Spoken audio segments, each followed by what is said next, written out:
नमस्कार, DD news में आपका स्वागत है। मैं हूं चंद्रशेखर जोशी और आइए सबसे पहले आपको दिखाते हैं इस वक्त की हेडलाइंस। मोदी सरकार असम समेत पूरे देश को घुसपैठियों से करेगी मुक्त। श्रीमंत शंकरदेव के पुनर्निर्मित जन्म स्थान के उद्घाटन मौके पर अमित शाह ने कांग्रेस पर घुसपैठियों को संरक्षण देने का लगाया आरोप। अरावली पर्वतमाला मामले में सुप्रीम कोर्ट ने अपने पिछले फैसले पर लगाई रोक। सीजेआई की बेंच ने नई समिति गठित करने का दिया आदेश। केंद्रीय पर्यावरण मंत्री भूपेंद्र यादव ने पर्वतमाला के संरक्षण और जीर्णोद्धार को लेकर जताई फिर प्रतिबद्धता।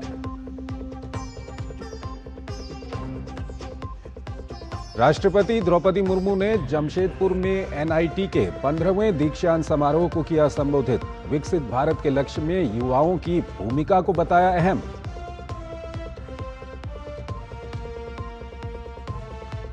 उन्नाव दुष्कर्म मामले में कुलदीप सेंगर को लगा झटका। कुलदीप सेंगर की सजा सस्पेंड करने के दिल्ली हाईकोर्ट के आदेश पर सुप्रीम कोर्ट ने लगाया स्टे। सीजेआई ने कहा मामले के कानूनी पहलुओं पर होगी विस्तार से सुनवाई।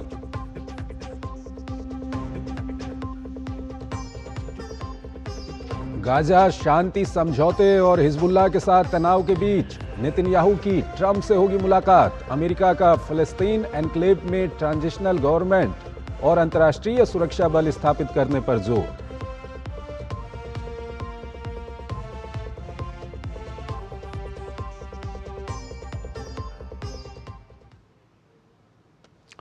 और आइए अब खबरों को विस्तार से देखते हैं। केंद्रीय गृह मंत्री अमित शाह ने असम के नौगांव में वैष्णव संत श्रीमंत शंकरदेव की जन्मस्थली बटद्रवा थान का उद्घाटन किया। इस परियोजना को 227 करोड़ रुपए की लागत से पुनर्विकसित किया गया है। इस दौरान गृह मंत्री ने कहा कि भाजपा शासन में असम विकास का स्वर्णकाल बनने वाला है। उन्होंने कहा कि असम आज पूरे उत्तर पूर्व भारत का ग्रोथ इंजन बनकर आगे बढ़ रहा है। ये परिवर्तन केंद्र में पिछले 11 वर्षों से प्रधानमंत्री नरेंद्र मोदी जी के नेतृत्व और राज्य में पहले 5 वर्षों तक भाजपा के कार्यकाल में संभव हुआ है। साल की उपेक्षा आसाम की जनता कभी भी भूलने वाली नहीं। ये पूरे उत्तर पूर्व को और विशेषकर असम के विकास के लिए नरेंद्र मोदी जी के नेतृत्व में इस 11 साल में हर प्रकार के विकास के काम हुए और असम में भी पहले 5 साल श्री सर्बानंद सोनोवाल के नेतृत्व में और अब 5 साल हेमंत बिस्वा शर्मा के नेतृत्व में ये 10 साल असम के विकास के लिए सुवर्ण काल बनने वाला है।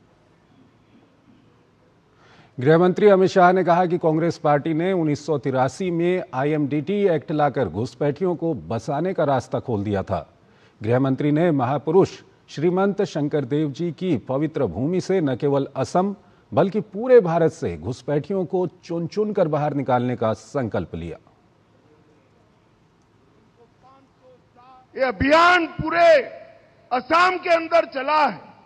1 लाख बीघा से ज्यादा भूमि घुसपैठियों से मुक्त कराई गई है। कांग्रेस पार्टी सालों तक इनको आगे बढ़ाते रही।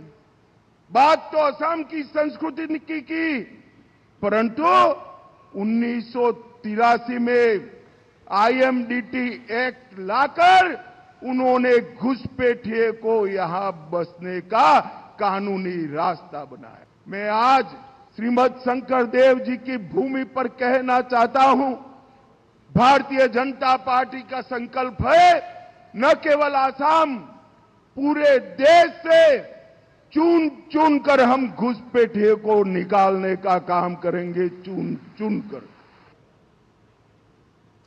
अगली खबर की ओर चलते हैं। झारखंड के जमशेदपुर में 22वें संथाली परसी महा एवं ओल चिकी शताब्दी समारोह के समापन समारोह में राष्ट्रपति द्रौपदी मुर्मू मुख्य अतिथि के रूप में शामिल हुई।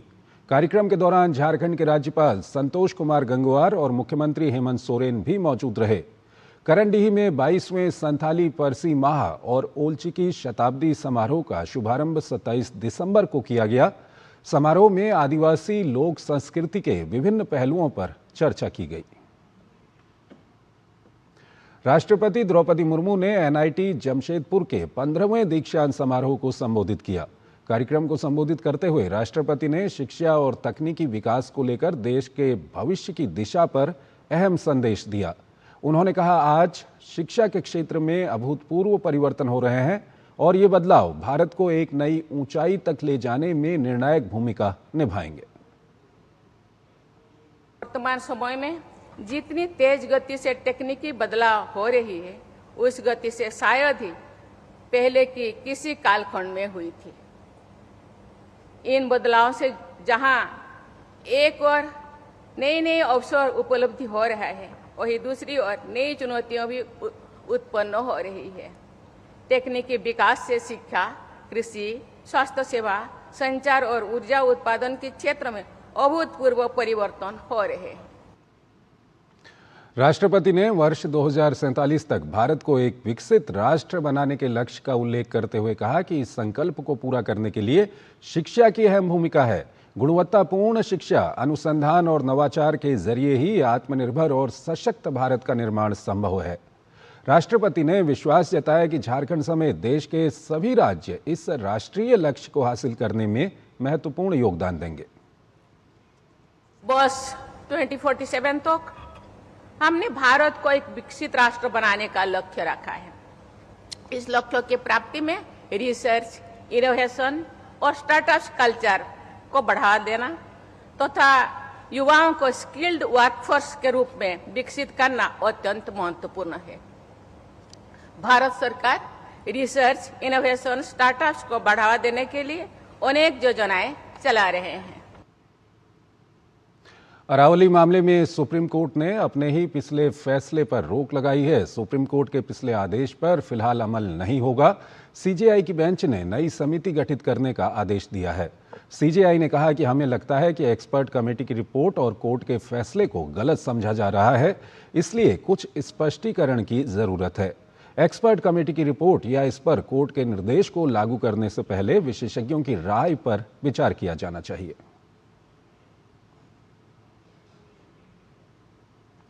अरावली पर्वतमाला में खनन से जुड़े मामले में सुप्रीम कोर्ट ने आज पिछले फैसले पर रोक लगा दी है। इस पर केंद्रीय पर्यावरण, वन एवं जलवायु परिवर्तन मंत्री भूपेंद्र यादव ने अपने सोशल मीडिया एक्स पर लिखा, मैं सर्वोच्च न्यायालय के उन निर्देशों का स्वागत करता हूं जिनमें अरावली पर्वतमाला से संबंधित उसके आदेश पर रोक लगाई गई है और मुद्दों का अध्ययन करने के लिए एक नई समिति का गठन किया गया है।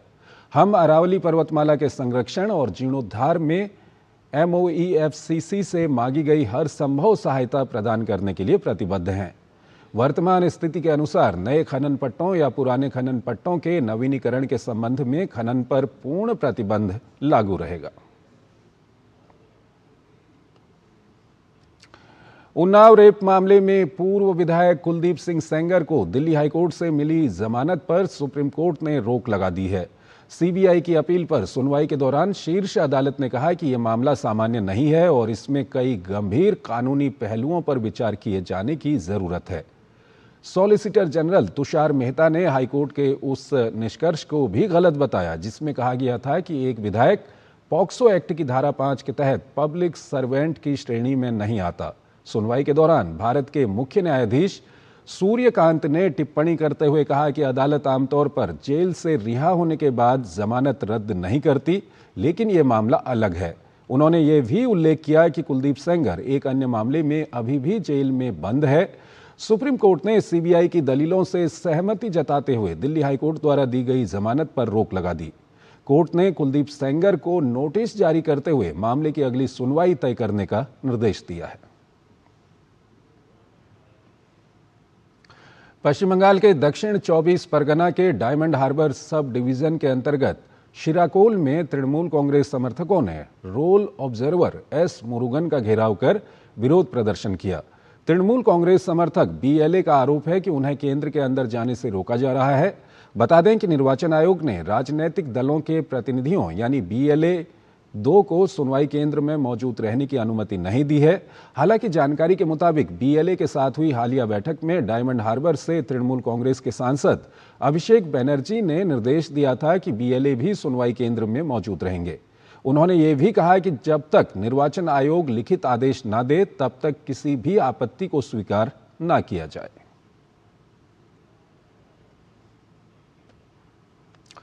नई विकसित भारत रोजगार व आजीविका गारंटी मिशन ग्रामीण बीबीजी रामजी योजना के तहत केंद्र और राज्यों के बीच फंड का बंटवारा तय मानकों के आधार पर किया जाएगा। इससे पिछले 7 वर्षों के औसत आवंटन की तुलना में राज्यों को करीब 17,000 करोड़ रुपए का अतिरिक्त लाभ मिल सकता है। ये बात सोमवार को जारी एसबीआई रिसर्च की एक रिपोर्ट में कही गई है। State bank of India SBI के ग्रुप चीफ इकोनॉमिक एडवाइजर औसत आवंटन की तुलना नए तय मानकों से की गई है।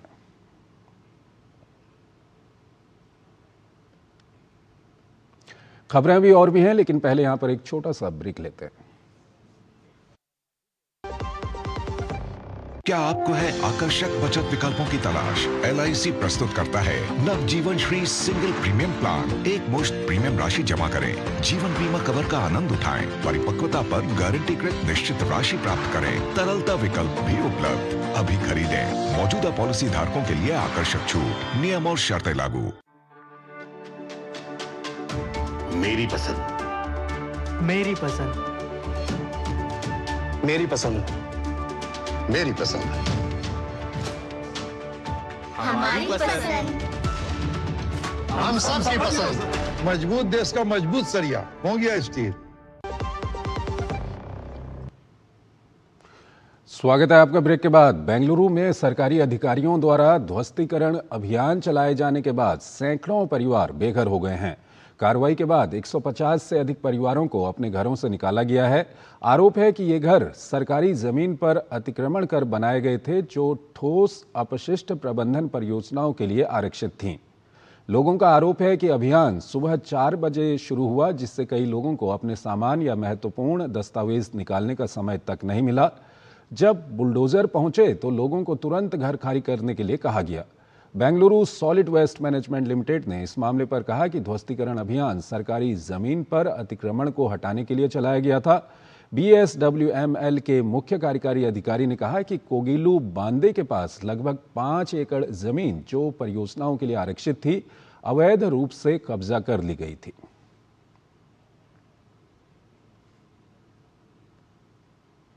महाराष्ट्र में आगामी नगर निगम चुनावों को लेकर राजनीतिक गतिविधियां तेज हो गई हैं। बृहन्मुंबई महानगर पालिका BMC समेत राज्य की अन्य नगर निगमों के लिए प्रमुख राजनीतिक दलों ने आंशिक रूप से अपने उम्मीदवारों की घोषणा शुरू कर दी है। भारतीय जनता पार्टी, शिवसेना एकनाथ शिंदे गुट और शिवसेना उद्धव बालासाहेब ठाकरे, कांग्रेस, राष्ट्रवादी कांग्रेस ने अपनी पहली उम्मीदवार सूची जारी कर दी है। उम्मीदवारों की आंशिक घोषणा और AB फॉर्म के वितरण के साथ ही आने वाले दिनों में चुनाव प्रचार और तेज होने की संभावना है। वार्ड स्तर पर बैठकों, घर घर संपर्क अभियानों और संगठनात्मक समीक्षाओं के जरिए सभी दल इस महत्वपूर्ण नगर निगम चुनाव की तैयारी में जुट गए हैं।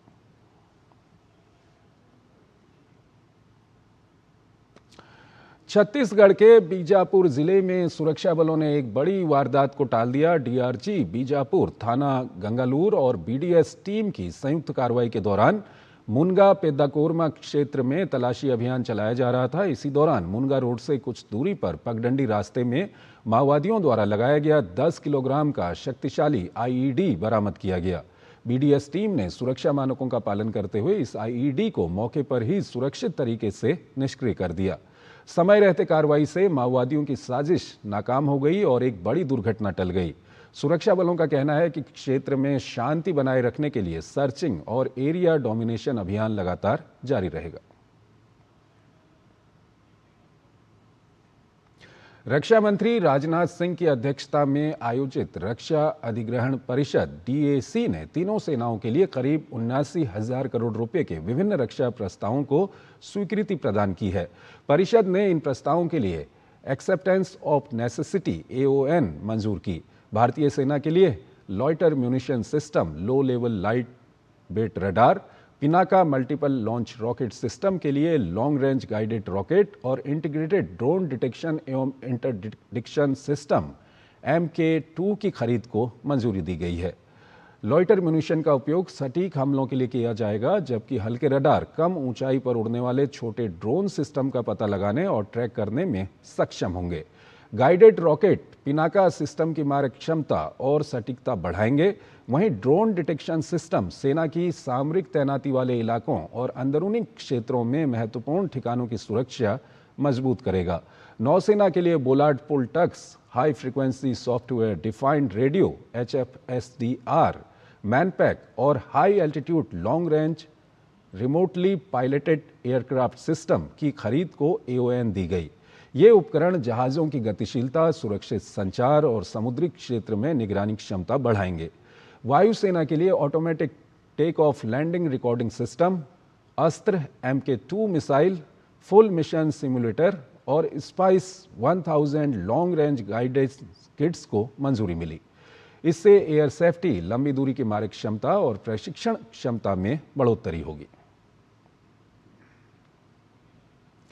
अमेरिकी राष्ट्रपति डोनाल्ड ट्रंप आज इजरायली प्रधानमंत्री बेंयामिन नेतन्याहू से मिलने वाले हैं। इस मुलाकात के दौरान ट्रंप गाजा में लड़खड़ा रहे सीज फायर पर प्रगति के लिए जोर दे सकते हैं। इस बातचीत में लेबनान में हिजबुल्लाह और ईरान को लेकर इजरायल की सुरक्षा चिंताओं पर भी चर्चा होने की उम्मीद है। नेतन्याहू की ये यात्रा ऐसे समय हो रही है जब ट्रंप प्रशासन और क्षेत्रीय मध्यस्थ गाजा में इजरायल और हमास के बीच संघर्ष विराम के दूसरे चरण को आगे बढ़ाने की कोशिश कर रहे हैं। जिस तरह से दुनिया स्वच्छ ऊर्जा एवं उन्नत प्रौद्योगिकियों की ओर बढ़ रही है, महत्वपूर्ण खनिजों पर नियंत्रण भू राजनीति का नया मोर्चा बन गया है। ऐसे समय में भारत भी अपने ऊर्जा परिदृश्य के भविष्य की पुनर्कल्पना कर रहा है। देश को अधिक उन्नत और सुदृढ़ परमाणु पारिस्थितिकी तंत्र की ओर ले जाने के लिए एक नया विधायी कदम उठाया गया है। सतत परमाणु ऊर्जा दोहन एवं विकास और उद्योगों तक हर उपभोक्ता को विश्वसनीय, किफायती और उच्च गुणवत्ता वाली बिजली मुहैया करा सके। भारत में हाल के वर्षों में अपने ऊर्जा क्षेत्र को मजबूत करने में महत्वपूर्ण प्रगति की है। ऊर्जा सुधार सिर्फ ऐसे ही नहीं हुआ, ये हुआ कानूनों में बदलाव करने से, सिस्टम को दुरुस्त करने से और क्षमता बढ़ाने से। 2025 में भारत की ऊर्जा कहानी भी ऐसी ही रही। ये वो साल रहा जब सालों से अटके सुधार अब जमीन पर उतरते दिखे। 2008 के ऐतिहासिक परमाणु समझौते के 17 साल बाद भारत ने उससे जुड़ी नीतिगत जड़ता को खत्म किया। शांति बिल के जरिए परमाणु ऊर्जा से जुड़े जिम्मेदारी कानूनों को आधुनिक बनाया और नियंत्रित निजी भागीदारी का रास्ता खोला गया। इससे भारत वैश्विक मानकों के अनुरूप आया। करीब $150 अरब के निवेश की संभावना बनी और परमाणु ऊर्जा को स्वच्छ व भरोसेमंद बेस लोड ऊर्जा के रूप में मजबूती मिली। इसके साथ ही भारत ने एक बड़ी कमजोरी पर भी ध्यान दिया, महत्वपूर्ण खनिजों की कमी। इसके लिए केंद्र सरकार ने 7,280 करोड़ रुपए की योजना को मंजूरी दी है, जिसका उद्देश्य देश में रेयर अर्थ परमानेंट मैग्नेट का घरेलू उत्पादन बढ़ाना है। ये मैग्नेट इलेक्ट्रिक वाहनों, पवन टरबाइनों, एरोस्पेस सिस्टम और आधुनिक रक्षा उपकरणों के लिए बेहद जरूरी है। अब तक भारत इनकी आपूर्ति के लिए कुछ गिने चुने वैश्विक देशों पर काफी हद तक निर्भर रहा है। नेशनल क्रिटिकल मिनरल मिशन के तहत लिथियम, कोबाल्ट, रेयर अर्थ जैसे खनिजों को ऊर्जा नीति का केंद्र बनाया गया। खनन से लेकर प्रोसेसिंग और रिसाइकलिंग तक सरकार का लक्ष्य साफ है, आपूर्ति सुरक्षित करना और मूल्य देश में ही बनाए रखना।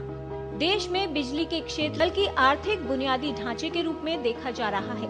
2025 के मध्य तक भारत दुनिया के अग्रणी नवीकरणीय ऊर्जा उत्पादक देशों में शामिल हो चुका है। कुल स्थापित नवीकरणीय क्षमता में भारत दुनिया में चौथे स्थान पर है, पवन ऊर्जा में भी चौथे और सौर ऊर्जा में तीसरे स्थान पर है। साल 2014 के बाद से भारत की नवीकरणीय ऊर्जा क्षमता लगभग 3 गुना हो चुकी है, जबकि सौर ऊर्जा की क्षमता में करीब 40 गुना तक का इजाफा हुआ है। नवीकरणीय ऊर्जा में भी भारत ने बड़े पैमाने पर काम किया। सौर और पवन ऊर्जा की क्षमता तेजी से बढ़ी। पेरिस जलवायु लक्ष्य तय समय से पहले पूरे हुए और गैर जीवाश्म स्रोतों की हिस्सेदारी 40% से अधिक हो गई। 2025 में भारत ने सिर्फ इरादे नहीं दिखाए, सिस्टम बनाए। ये बदलाव है वादों से वास्तविक ऊर्जा शक्ति की ओर। Bureau report, DD news. देश में बास्केटबॉल का खेल अब एक नई करवट ले रहा है। 2026 में देश में इस खेल को एक नया अध्याय लीग के रूप में मिलेगा। इसके साथ ही साथ इस खेल का फास्टेस्ट फॉर्मेट 3-on-3 भी तेजी से देश के युवाओं के बीच लोकप्रिय हो रहा है। बास्केटबॉल के खेल में देश के खाते में कुछ गिनी चुनी उपलब्धियां हैं, जिसमें से एक 2014 में फीबा एशिया कप में मिली जीत रही। बावजूद इसके ये खेल देश में अपनी जड़ों को जमाने के लिए लगातार प्रयासरत है।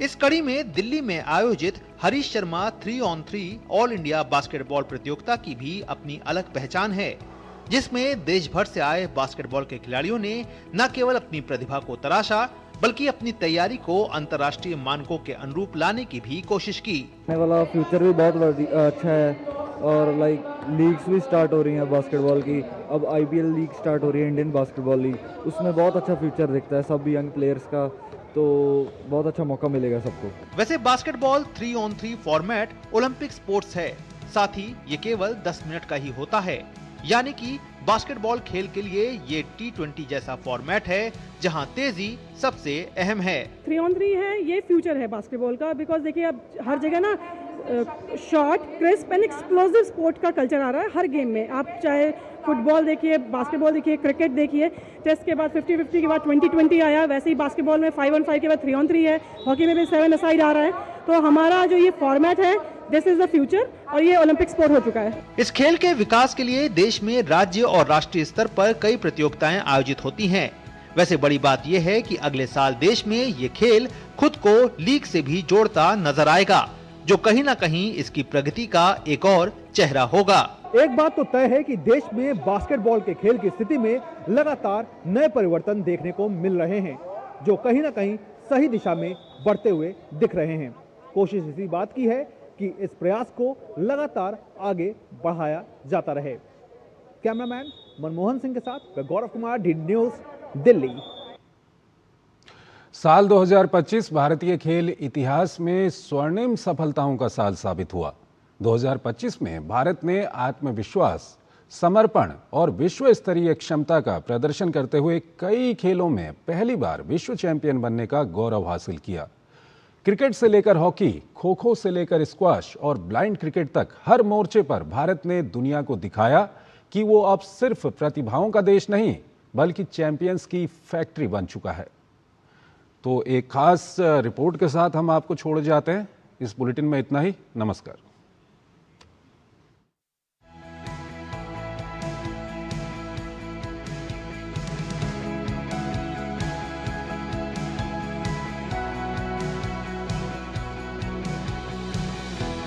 साल 2025 भारतीय खेल इतिहास के उन खास वर्षों में शामिल हो गया जब देश ने एक साथ कई खेलों में वैश्विक स्तर पर अपनी ताकत का एहसास कराया। भारतीय खेल का निर्णायक वर्ष 2025 भारतीय खेलों के लिए उस व्यवस्था की सफलता का प्रमाण बना जिसे पिछले एक दशक से तैयार किया जा रहा था। भारत दुनिया की सबसे युवा आबादी वाला देश है और मोदी सरकार ने इस युवा शक्ति को राष्ट्र निर्माण की धुरी मानते हुए खेलों को सशक्तिकरण का माध्यम बनाया। इसी सोच के तहत वित्त वर्ष 2025-26 के लिए खेल एवं युवा मामलों के मंत्रालय को 3,794 करोड़ का अब तक का सबसे बड़ा बजट आवंटन किया गया। जुलाई 2025 में एक ऐतिहासिक कदम उठाया गया जब केंद्र सरकार ने राष्ट्रीय खेल नीति 2025 को मंजूरी दी। 2 दशक पुरानी नीति की जगह आई इस नई नीति ने भारत को वैश्विक खेल महाशक्ति बनाने का स्पष्ट रोड मैप प्रस्तुत किया। इस सुधार यात्रा को और मजबूती मिली 18 अगस्त 2025 को, जब राष्ट्रीय खेल शासन अधिनियम 2025 लागू हुआ। पहली बार खेल संगठनों को सुरक्षित खेल नीति के अंतर्गत लाया गया। इससे महिला खिलाड़ियों, नाबालिगों और कमजोर वर्गों की सुरक्षा सुनिश्चित की गई। अंतर्राष्ट्रीय मानकों के अनुरूप आचार संहिता ने खेल प्रशासन में पारदर्शिता और जवाबदेही की नई मिसाल कायम की। इस कड़ी में खेलो भारत नीति 2025 ने भारतीय खेल संस्कृति को एक नया दृष्टिकोण दिया। खिलाड़ियों के साथ प्रधानमंत्री नरेंद्र मोदी ने बीते वर्ष में ये स्पष्ट कर दिया कि खिलाड़ियों का सम्मान केवल मंचीय सम्मान तक नहीं बल्कि संवाद, प्रेरणा और आत्मीयता से जुड़ा हुआ है। पीएम मोदी द्वारा विजेता खिलाड़ियों का स्वागत अब एक परंपरा बन चुका है। ये मुलाकातें खिलाड़ियों के संघर्ष, त्याग और सफलता की कहानियों को साझा करने का मंच बन गई हैं। प्रधानमंत्री ने आईसीसी महिला क्रिकेट विश्व कप विजेता भारतीय टीम का स्वागत किया। साथ ही नेत्रहीन महिला T20 विश्व कप चैंपियन टीम से भी मुलाकात की। उपलब्धियों और अंतर्राष्ट्रीय गौरव का वर्ष। नीतिगत सुधारों और निरंतर प्रोत्साहन का असर भारतीय खेल पर भी दिखाई दिया। दिसंबर 2025 में जोशना चिनप्पा, अभय सिंह और अनाहत सिंह ने मिलकर इतिहास रच दिया जब भारत ने पहली बार स्क्वाश वर्ल्ड कप का खिताब अपने नाम किया। नवंबर 2025 में भारतीय महिला क्रिकेट टीम ने आईसीसी महिला विश्व कप अपने नाम किया। वहीं भारतीय महिला नेत्रहीन क्रिकेट टीम ने पहली बार T20 विश्व कप जीतकर इतिहास रच दिया। नवंबर 2025 में ही भारत ने वर्ल्ड बॉक्सिंग कप फाइनल्स 2025 में अपने पहले ही अभियान में असाधारण प्रदर्शन करते हुए 9 स्वर्ण पदक जीतकर इतिहास रचा। एशियन यूथ गेम्स 2025 में भारत ने अब तक का सर्वश्रेष्ठ प्रदर्शन करते हुए 48 पदक जीते। पैरा खेलों में भी भारत ने वैश्विक पहचान बनाई। 18 साल की शीतल देवी ने वर्ल्ड आर्चरी पैरा चैंपियनशिप 2025 में विश्व चैंपियन बनकर देश को गौरवान्वित किया।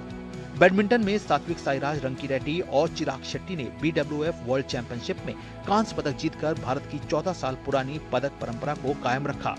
शतरंज की बिसात पर भी भारत ने इतिहास रचा। जुलाई 2025 में दिव्या देशमुख ने फीडे महिला विश्व कप के फाइनल में कोनेरू हम्पी को हराकर खिताब अपने नाम किया। मई 2025 में नीरज चोपड़ा ने वो कर दिखाया जिसका इंतजार वर्षों से था। दोहा डायमंड लीग 2025 में उन्होंने भाला फेंक प्रतियोगिता में 90.23 मीटर का ऐतिहासिक थ्रो करते हुए 90 मीटर की बाधा को पार किया। जनवरी 2025 में भारतीय महिला खो खो टीम ने पहले एवर खो खो विश्व कप का खिताब जीतकर इतिहास रच दिया। फाइनल में नेपाल को 78-40 से हराते हुए भारत ने पूरे टूर्नामेंट में अपराजय रहते हुए ये साबित कर दिया कि स्वदेशी खेल भी वैश्विक मंच पर भारत की पहचान बन सकते हैं। भविष्य की तैयारी। भारत ने वैश्विक खेल मेजबान के रूप में भी अपनी स्थिति को मजबूत किया। नवंबर 2025 में भारत को 2030 राष्ट्रमंडल खेलों की मेजबानी का अधिकार मिला, जिसमें अहमदाबाद को मेजबान शहर के रूप में पुष्टि मिली। यह निर्णय भारत की बढ़ती संगठनात्मक क्षमता, आधुनिक खेल अवसंरचना और वैश्विक विश्वास का प्रमाण बना। Sports desk, TD news.